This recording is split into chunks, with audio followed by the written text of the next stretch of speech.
오늘 응답하시는 하나님이라는 제목으로 오늘 말씀을 나누겠습니다. 우리 21편을 읽어보시면 21편이 20편과 굉장히 밀접하게 연관되어 있다는 것을 우리가 보게 됩니다.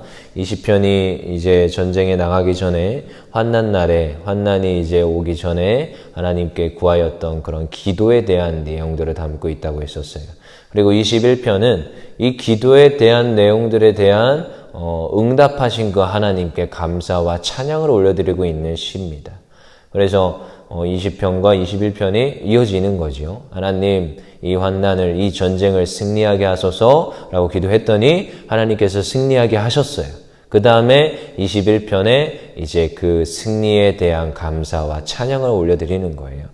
그래서 우리 구조적으로 이렇게 본다면 21편의 1절에서 우리 6절까지가 승리하게 하신 것에 감사와 찬양, 그리고 7절에서 13절까지가 앞으로도 승리하게 하실 그 하나님께 감사와 찬양 이렇게 올려드리고 있는 모습을 이 시편을 통해서 우리가 보게 됩니다. 그래서 이 시편들은 사실 이 유대 백성들 사이에서는 그냥 자연스럽게 불리는 거였어요. 이렇게 그냥 쓰여졌지만 이렇게 우리는 지금 이렇게 성경책으로 묶여 있지만 이들 사이에서는 당연하게 이렇게 기록을 하고 당연하게 이들이 전쟁에 나가기 전에 부르고 전쟁에 갔다 오면은 하나님을 찬양하고 높여드리는 그러한 시로 드려지고 있다라는 것을 우리가 기억을 해야 됩니다. 그래서 여러 가지 이제 시들이 있는데 시기적절하게 6월절에 부르는 노래, 예루살렘 성전에서 부르는 노래 이런 노래들이 다 있는데 그때마다 불렀던 노래들이라는 것을 기억을 해야 됩니다. 그래서 다윗과 백성들은 이 하나님이 주신 응답에 찬양을 올려드리고 있습니다. 1절 한번 볼까요? 여호와여 왕이 주의 힘으로 말미암아 기뻐하며 주의 구원으로 말미암아 크게 즐거워하리이다. 이 왕에게 주신 그 능력과 그 구원함과 그 힘으로 말미암아서 지금 우리가 기뻐하고 하나님께 찬양을 올려드립니다 라고 얘기합니다. 그리고 2절에 그의 마음의 소원을 들어주셨으며 그의 입술의 요구를 거절하지 아니하셨나이다. 그 입술의 요구, 그 기도들을 지금 다 들어주셨다고 말하고 있는 거예요. 정말 그렇습니다. 우리가 기도하면 하나님께서 응답한다는 이 확신을 여러분들이 가지셔야 됩니다. 하나님께서는 우리의 기도를 들어주세요. 제가 계속 얘기하지만 하나님은 yes, 그리고 no, 그리고 wait 이렇게 세 가지로 응답하신댔어요. 그래서 하나님이 우리에게 기도를 들어주시옵소서 이렇게 기도했을 때 즉시로 바로 응답을 해주시는 경우도 있습니다. 그렇지만 아이가 칼을 달라고 하면 안 주는 경우도 있지만 그것도 응답이라고 했습니다. 때로는 우리에겐 no로도 응답을 하십니다. 야, 너에겐 아직 그게 필요하지 않아? 그리고 너에겐 그것이 유해해. 너무나도 해가 되기 때문에 안 주는 경우. 그건 no로 응답하시는 거예요. 그리고 wait. 우리가 기다리면서 인내하면서 기도해야 되는 이유가 여기 있습니다. 아직 하나님의 때가 차지 아니었기 때문에 그 응답을 안 해주시는 경우가 있습니다. 다윗도 하나님 앞에 응답을 많이 받았어요. 정말 응답을 많이 받았습니다. 오죽했으면 이 성경에서 다윗이 기도한 것이 응답되지 아니한 게 없습니다. 다 기도 응답 받았어요. 이 다윗은요 정말 대단한 사람 아닙니까? 이 다윗은 어떻게 보면 성경에서 어마어마하게 많이 기록됩니다. 이 다윗이라는 이름을 아마 좀 쳐보세요. 저도 이렇게 핸드폰에 어플이 있는데 거기에 이제 무슨 단어를 탁 치면 이 단어가 성경의 66권에 얼마나 몇 단어가 나오는지 다다다다다 나옵니다. 요즘 성경 어플들이 되게 좋아요. 근데 이 다윗이라는 이름이 사실 아브라함보다 모세보다 예수님보다 더 많이 나옵니다. 성경에서는. 이 다윗이 어마어마하게 이 다윗의 이름이 대단하게 많이 나오는데 이 다윗은 기도 응답을 엄청나게 누렸던 사람이에요. 그리고 꽤 오랫동안 기도하고 기다리면서도 기도하는 경우 물론 때로는 노로도 응답하십니다. 하나님께서는. 그러니까 기도 응답이라는 거예요. 그것도 사실은. 근데 이 다윗이 그렇게 기도 응답을 누렸다라는 것을 우리가 기억해야 되는데요. 이 다윗이 왜 응답을 누렸을까? 우리는 잘 생각해 봐야 됩니다. 성경에서는 다윗을 뭐라고 하느냐? 다윗을 하나님의 마음에 합한 자라고 말합니다. 하나님의 마음에 합하다는 것은 하나님의 뜻대로 행했다라는 것이에요. 정말로 하나님의 뜻대로 그의 인생을 살았고 그의 인생이 정말 하나님 앞에서 너무나도 복받은 인생이에요.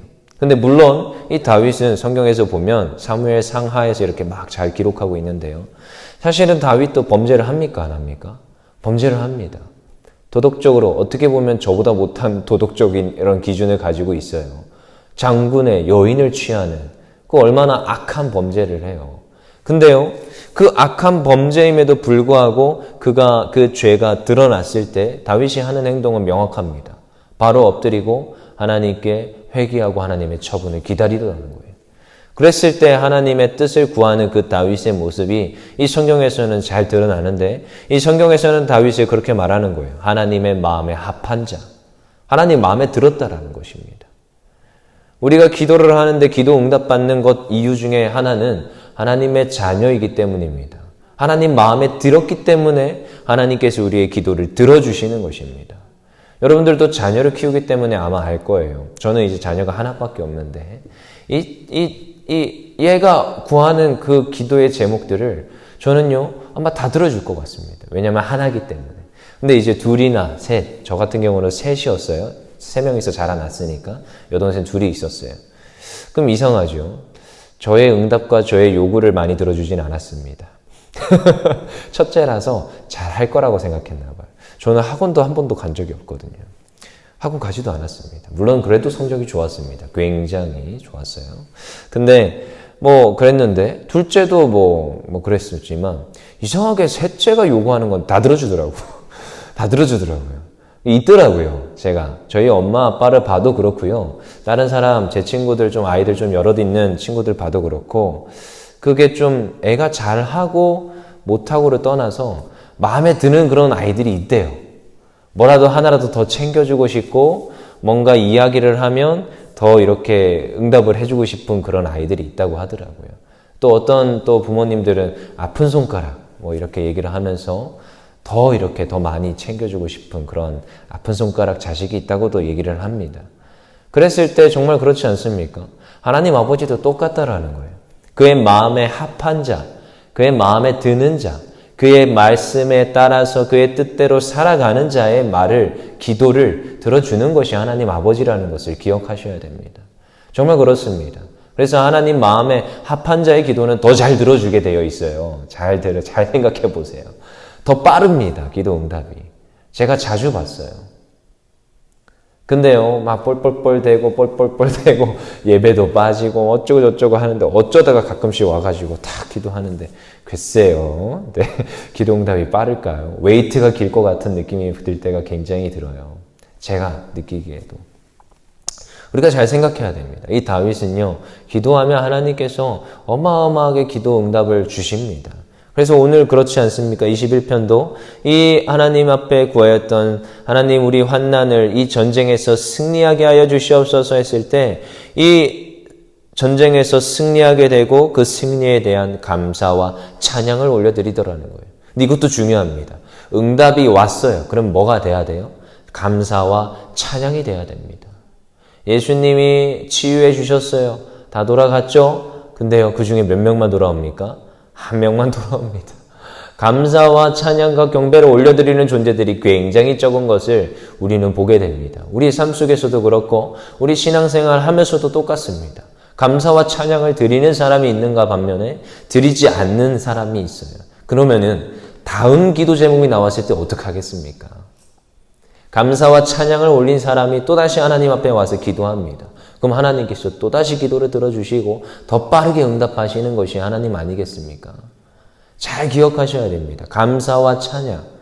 그런데요, 오늘 사실 21편의 1절에 보면은 한번 다시 읽어볼까요? 여호와여, 왕이 주의 힘으로 말미암아 기뻐하며 주의 구원으로 말미암아 크게 짓고 즐거워하리이다. 지금 이게 다윗이 찬양과 경배를 올려드리는 것이 아니라 누가 합니까? 이스라엘 백성들이 찬양과 감사를 올려드리고 있습니다. 왕에게 주신 힘과 왕에게 주신 구원으로 말미암아서 기뻐합니다. 지금 이스라엘 백성들이 다윗의 찬양과 감사를 보니까 이스라엘 백성들도 똑같이 찬양과 감사를 올려드릴 수 있는 것입니다. 다윗은요, 결코 하나님의 뜻을 벗어나지 않는데 하나님의 그 영광을 찬탈하지 않습니다. 이 승리를 주신 분도 기도 응답을 하게 하신 분도 누구다? 하나님이심을 고백하는 거예요. 그의 삶 속에서. 이 대조되는 하나의 인물이 있는데 최초의 왕이었던 사울이 있지요. 사울은 그 승리를 누구에게 영광을 돌립니까? 자기 자신에게 돌리는 거예요. 아말렉 족속을 진멸하라 했을 때 다 진멸하지 않습니다. 누구를 살립니까? 아각 왕을 살리고 그 좋은 진승들을 살려서 데리고 옵니다. 그 데리고 오는 이유를 잘 생각하셔야 됩니다. 왕을 살리고 그 재물들을 잘 꾸려가지고 데리고 옵니다. 그러면 누가 영광 받겠습니까? 자기가 영광 받아요. 내가 이만한 재물을 끌고 왔다. 내가 이러한 노획물들을 가지고 왔다. 그리고 전쟁학적으로도 왕을 살리는 게 이득일까요? 왕을 죽이는 게 이득일까요? 살리고 그의 신하들을 잘 통치하는 것이 이득입니다. 로마가 그런 정치를 펼쳤습니다. 그러니까 자기가 잘 생각해보고 합리적으로 이것저것 따져보니까 왕을 살리고 재물을 살려오는 것이 이득인 거예요. 하나님 말씀이 우선이 아니고 하나님께 영광 돌리는 것이 우선이 아니고 자기가 높아지고 자기 이름이 드러나는 것이 우선이었던 것이 사울 왕이었습니다. 하지만 다윗은 그러지 않습니다. 나에게 승리를 주신 분이 누구다? 하나님이시다. 그러니까 이스라엘 백성들도 똑같이 고백하는 거예요. 그 왕에게 주신 힘과 왕에게 주신 승리와 그 기도 응답은 누가 주셨다? 하나님이 주셨다고 고백하는 것입니다. 이것이 엄청나게 다른 것을 우리는 기억해야 됩니다. 그래서 저는 특별히 항상 이러한 성경 말씀들을 볼 때 전 조심합니다. 누군가 저에게 칭찬을 할 때가 있어요. 그럼 저는요 도망갑니다. 저에게 박수 치면요 도망갑니다. 저는 박수를 받을 사람이 아니에요. 특별히 하나님 앞에 하나님 앞에 불림받은 하나님의 종인데 하나님의 종은 하나님의 권세와 하나님이 주시는 능력의 공급하심으로 쓰는 거지 저의 어떤 잘남과 저의 능력으로 쓰는 것이 아닙니다. 찬양도 그렇고 말씀 전하는 것도 똑같고 사역하는 것도 똑같습니다. 저에게 누가 힘을 주시니까? 성령 하나님이 힘을 주시니까 제가 이 모든 것들을 감당할 수 있는 거예요. 그럼 때로는 저에게 칭찬을 할 때가 있어요. 그러면요 도망갑니다. 근데 그게 좀 극성맞은 사람들이 또 있어요. 그러면요 딱 붙잡고 얘기합니다.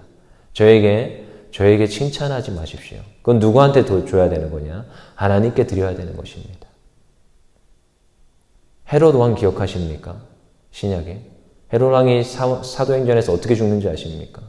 그의 영광을 자기에게 돌림으로 벌레들이 헤롯 왕을 잡아먹습니다. 영광을 찬탈하는 것이 얼마나 무서운 것인지를 성경에서는 계속 기록하고 있어요. 누구의 영광을? 하나님의 영광을 찬탈하는 것. 그래서 우리는 늘 조심해야 됩니다. 남들이 어떠한 하나님 앞에 서는 그런 자리에서 칭찬할 때 도망가야 됩니다. 빠르게. 왜? 누가 살고자? 내가 살라고. 내가 살고자 도망가야 돼. 그리고 그 영광은 누구께 돌려야 되느냐? 하나님께 영광을 돌려야 되는 것입니다. 그것이 마땅한 것입니다. 참 다윗은 대단하지요. 그의 감사와 찬양하는 삶이 날마다 되어지고 그의 백성들도 그것을 보고 찬양과 감사가 넘쳐나더라는 거예요. 그리고 그 감사는 어디까지 이어지느냐? 지금 나에게 현재 주어진 승리에 대한 감사와 찬양이 드려지지만 사실 앞으로도 나에게 기도 응답하시고 나에게 승리를 주신 그 하나님께 확신함으로 찬양과 경배를 올려드립니다. 이것은 굉장히 고차원적인 이 감사와 찬양이에요. 앞으로도 나에게 반드시 주실 것입니다. 앞으로도 나의 원수들을 다 하나님께서 제거하실 것이고 앞으로도 나에게 승리를 주시고 앞으로도 나에게 기도 응답을 주실 그 하나님을 확신합니다. 이 삶을 우리가 누려야 되는 것입니다. 이것을 아는 것과 누리는 것은 굉장히 다릅니다. 여러분 이것을 확신하십시오. 앞으로도 우리에게 승리를 주신다고 하셨습니다. 우리에게 패배와 절망과 죽음 가운데서 좌절을 주시는 것이 아니라 예수님께서 사탄 마귀의 권세를 깨뜨렸던 것처럼 이미 승리하신 하나님께서 우리에게 무엇을 주시느냐? 승리를 주신다고 하셨습니다. 그리스도께서 이미 다 이루어셨느니라. 그 말씀이 우리 인생 가운데 이루어지는 것입니다. 이것을 믿는 자에게는 그것이 이루어집니다. 할렐루야. 이것을 믿고 승리를 누리시기를 간절히 소망합니다.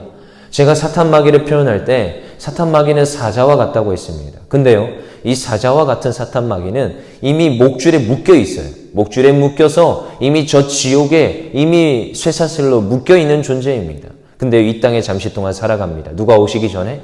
예수 그리스도가 오시기 전에 잠깐 동안 묶여 있는 존재예요. 그리고 잠깐 동안 능력을 행사하지요. 하지만 그 힘도 이미 다 패배했다. 그래서 그리스도인들이 간혹 가다가 그 사탄 마귀를 보고 두려워합니다. 어떤 현상을 보고 야, 사자네? 무섭잖아요, 사자가. 근데 잘 보십시오. 그 사자에 이빨이 있다 없다? 없다. 발톱이 있다 없다? 없다. 이미 힘이 빠진 그 사자. 이미 목이 메어가지고 이미 그리스도께 매인 자예요.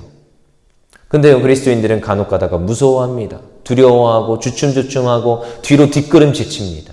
근데요, 이 사탄 마귀가 또 하나 하는 것 중에 하나가 뒤에다가 뭐를 파나요?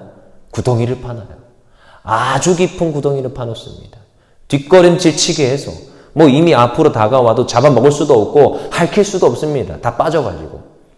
근데요, 무서워서 두려워서 뒷걸음질 치게 해서 구덩이에 빠지게 합니다. 그래서 그리스도인으로서 승리를 확신하며 담대하게 복음 전하는 삶을 살지 못하게 하고 인생 가운데서 좌절하게 하고 넘어지게 하고 쓰러지게 하는 것이 사탄 마귀예요. 그래서 사탄 마귀를 성경에서 뭐라고 얘기하느냐? 속이는 자라고 얘기합니다. 너가 승리했는데 너는 승리하지 않았어 라고 속이는 것이에요. 거짓을 말합니다. 야, 그것은 거짓이야. 아담과 하와를 어떻게 꾀했습니까? 하와한테 와서 무엇이라고 얘기했습니까? 야, 저걸 먹으면 넌 하나님처럼 될 수 있어. 야, 정말로 저걸 먹으라고 하더냐? 거짓을 불어넣습니다. 거짓말을 하는 존재들이에요. 근데요, 성경에서는 계속 얘기합니다. 너희는 이미 승리했다. 너희는 앞으로도 승리할 것이다. 승리한 삶을 살아라. 너희가 기도해라. 기도 응답을 줄 것이다. 그것을 분명히 얘기하고 있습니다. 이것을 확신하시고 이것을 믿으면서 살아가시를 간절히 소망합니다. 오늘 하루도 그런 확신 가운데 기도하시면서 날마다 기도 응답의 확신을 누리시기를 간절히 소망합니다. 이 시간 기도하겠습니다.